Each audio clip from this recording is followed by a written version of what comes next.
Welcome back to World of Immersion. Today we are going to be doing a coaster comparison of Matterhorn. That's right, we're going to be comparing the two different sides of Matterhorn. So for anybody that hasn't ridden the ride, Matterhorn has two sides, a Tomorrowland side and a Fantasyland side. And in case you didn't know, they actually are different and provide very different experiences. So we're going to be comparing the two, seeing which one is better. Obviously, this is subjective, but we're going to try to look at it from the most objective standpoint we can. We're going to be comparing each side through different categories, and they will get each a certain amount of points based on those categories. And at the end, I will share my personal favorite side, and then we will see which side has the most points. Also, just as a disclaimer, we're going to be taking into account all different factors, right? So it's not just which is the most thrilling, or which is the longest, or which is the fastest. We're doing everything combined into one comparison. But before we get started, we did just release merch. The link is in the description. It's super cool. Very, very excited for how it looks. I have a t-shirt. It's awesome. I wear it to every theme park I go to. And yeah, you should get some merch too, so you can wear it to your theme parks. But with that being said, let's get right into the comparison.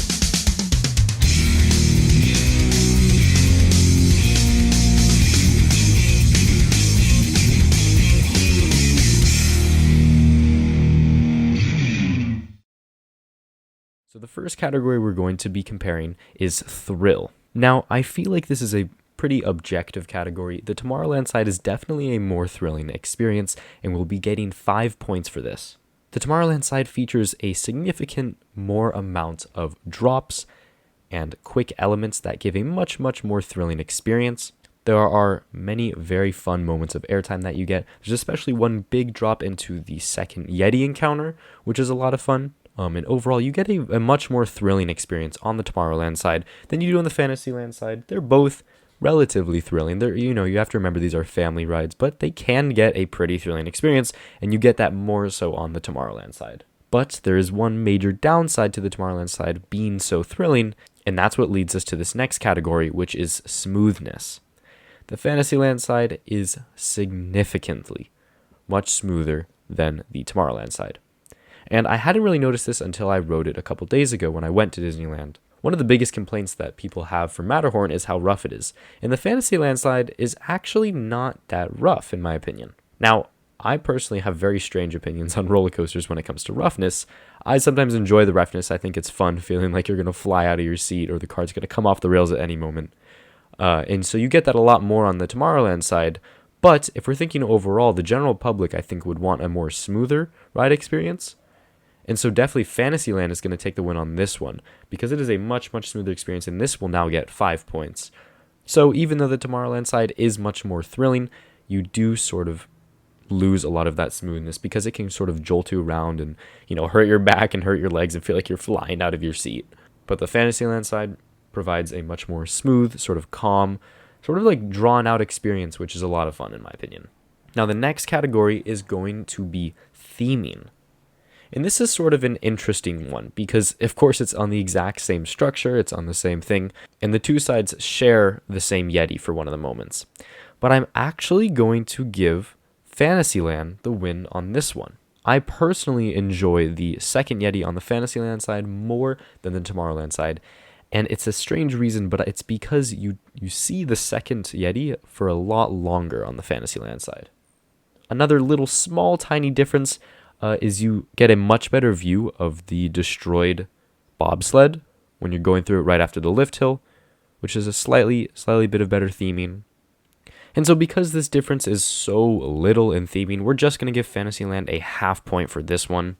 The theming is practically the same, it's just that one extra little thing adds a little bit of fun. Now the next category is going to be speed. And this kind of goes hand in hand with thrill, but it's slightly different. It definitely is slightly different. And this one is going to go to Tomorrowland. And we're going to give Tomorrowland 3 points for this. Now, speed, I think everybody agrees Tomorrowland wins this one. You fly through those turns. You fly down those drops. The laterals are amazing. It's a lot of fun. I think that's kind of not really debatable. The Tomorrowland side is much faster. The Fantasyland side, like I said, it's more drawn out, it's more smooth, it's calm, goes pretty slow, but you can't ignore that speed is a lot of fun on the Tomorrowland side, especially, like I mentioned before, on that drop right into the second Yeti. I think that is personally my favorite part of the entire ride. That and a couple of the other little drops that happen, which is what just makes that ride so much fun. Now, also for 3 points, we're going to be giving this to Fantasyland. This category is length. The Fantasyland side is much longer than the Tomorrowland side. Approximately 20 seconds longer, actually, which you might be saying, what? That is literally not that much. And I'm going to tell you, yes, it very much so is. The Tomorrowland side is 2 minutes and 10 seconds, and the Fantasyland side is 2 minutes and 30 seconds, and those 20 seconds make a difference.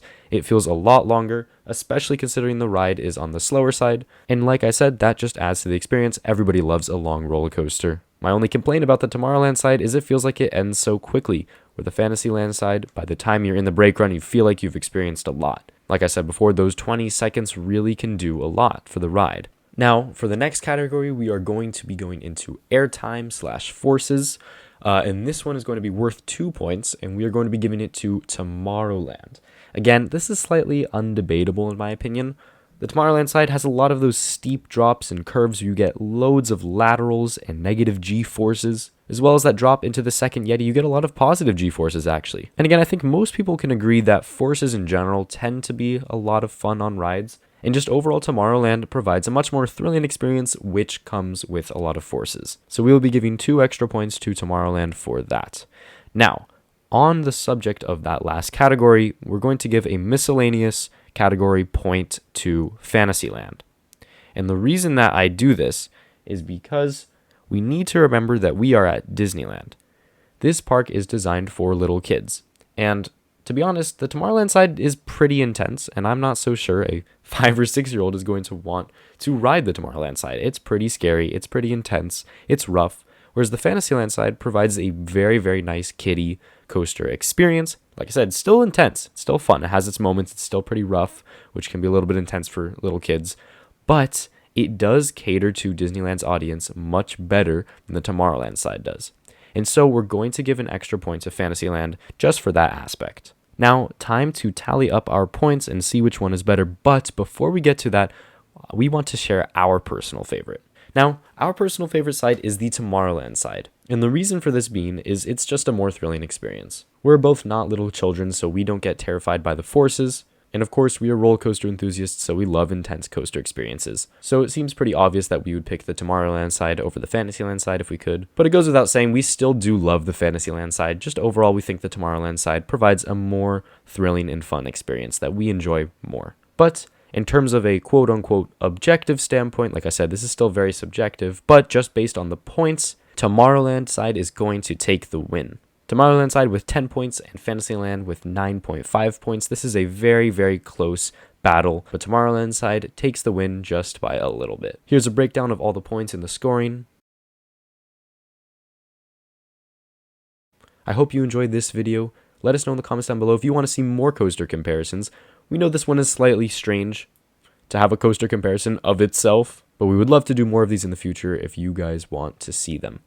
But anyway, that's going to be it for today's video. We hope you enjoyed. Make sure to like and subscribe so you don't miss another video.